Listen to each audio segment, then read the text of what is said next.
Hello, good evening. कैसे हो आप सब? होप करते हैं कि सब अच्छे होंगे। स्वागत है आप सबका हमारे यूट्यूब चैनल पर। जैसा कि अभी आप थंबनेल पे देख पा रहे होंगे, ये वीडियो है मुख्य सेविका कोर्ट केस अपडेट को लेकर के। कोर्ट केस अपडेट में ऑर्डर आ चुका है। आप सबको पता है कि एक रिट थी जो कि सुप्रिया एंड 2 अदर्स की, जो रिट नंबर 20-386 करके थी, जिस पे सुनवाई 24/3/2025 को हुई थी। 1 नंबर को लेकर के ये ICDS वाला जो क्वेश्चन था, उसमें जो 1 नंबर का मैटर था उसको लेकर के सुनवाई हुई। उसके बाद ऑर्डर आया है, तो आइए देख लेते हैं डिटेल से कि उसमें ऑर्डर में क्या निकल के आया है, क्या तर्क आयोग की तरफ से दिया गया है और अपना जजमेंट क्या सुनाया है जज साहब ने। वो सारी चीज़ें डिटेल से समझेंगे। चैनल पे आप नए हों तो सब्सक्राइब कर लीजिएगा, अन्य लोगों तक शेयर कर दीजिएगा। लंबा है पूरा, आप पेज यहाँ पे देख पा रहेंगे। ये जो डिसीजन आया है 2 पेज का है। प्रॉपर तरीके से इसमें सारी चीज़ें डिस्कस की गई हैं, तो आइए देख लेते हैं। यहाँ पे इंग्लिश वर्जन में है ये, जिसको भी देखना होगा वो अपना देख सकता है। ये पूरा PDF है, स्क्रीनशॉट ले सकते हो आप यहाँ से, या फिर learn with Supriya Telegram channel पे पड़ जाएगा, वहाँ से PDF अपना देख करके पढ़ सकते हैं आप, या फिर आप डाउनलोड भी कर सकते हैं यहाँ से। अब आइए देख लेते हैं हिंदी वर्जन में। यहाँ से देख लीजिए, ये कोर्ट नंबर 4 थोड़ा सा ब्लर दिख रहा होगा। वीडियो की क्वालिटी अगर बढ़ाएंगे तो शायद साफ दिखने लगे। पेज बड़ा था इसलिए ऐसा दिख रहा है। ये कोर्ट नंबर 4 है। मामला रिट 20-386 करके। ये याचिकाकर्ता सुप्रिया कुमारी और 2 अदर्स, प्रतिवादी उत्तर प्रदेश राज्य और 2 अन्य।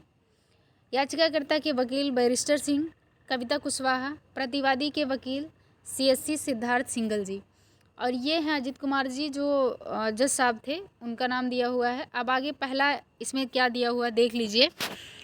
हम पूरा पढ़ के डिटेल से सुना देते हैं इसमें लिखा क्या है और क्या जो है बातें कही गई हैं। याचिकाकर्ताओं की ओर से उपस्थित विद्वान वकील श्री बैरिस्टर सिंह, प्रतिवादी की ओर से उपस्थित विद्वान वकील श्री सिद्धार्थ सिंगल और विद्वान वकील स्थायी वकील को सुना गया।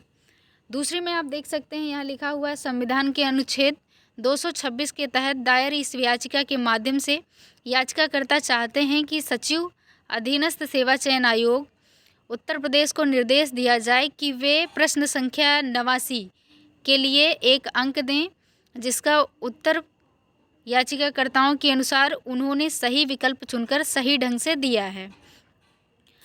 अगला पक्ष आप देख सकते हैं क्या तर्क है।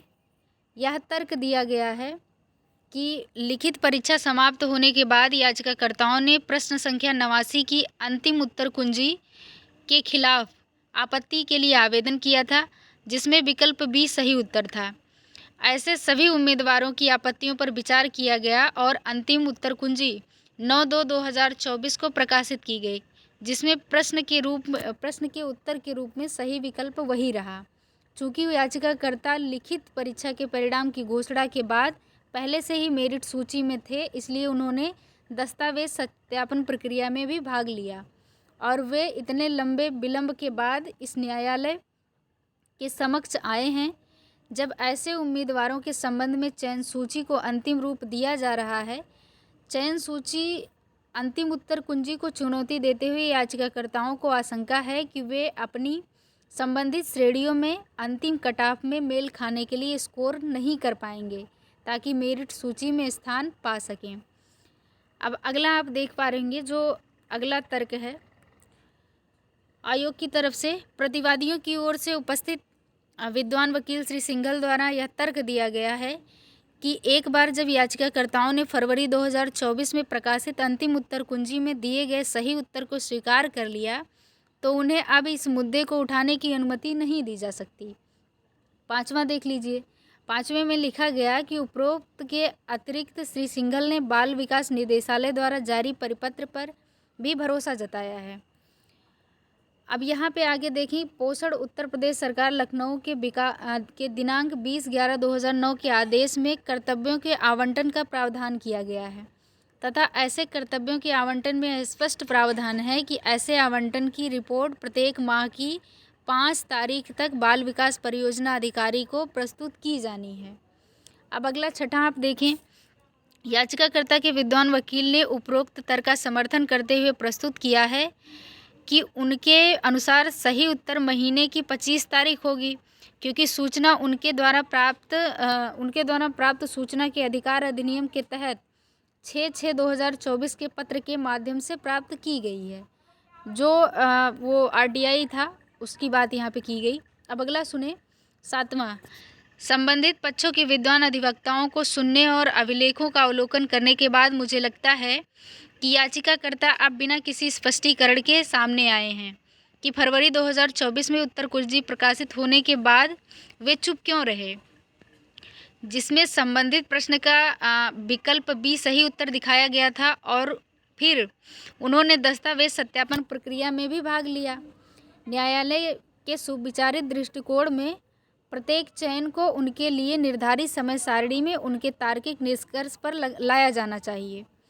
यदि किसी उम्मीदवार को कोई आपत्ति है तो उसे लिखित उचित समय के भीतर संबंधित प्राधिकारी से संपर्क करना चाहिए, और यदि वह प्राधिकारी के निर्णय से व्यथित हैं तो उन्हें उचित समय के भीतर न्यायालय में भी ले जाना चाहिए।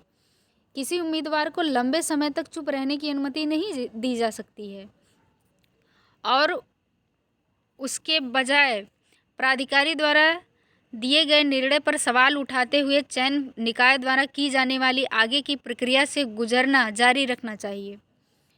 जहाँ तक प्रश्न को चुनौती देने या आदेश को चुनौती देने का संबंध है, यह आचरण छूट के बराबर होगा।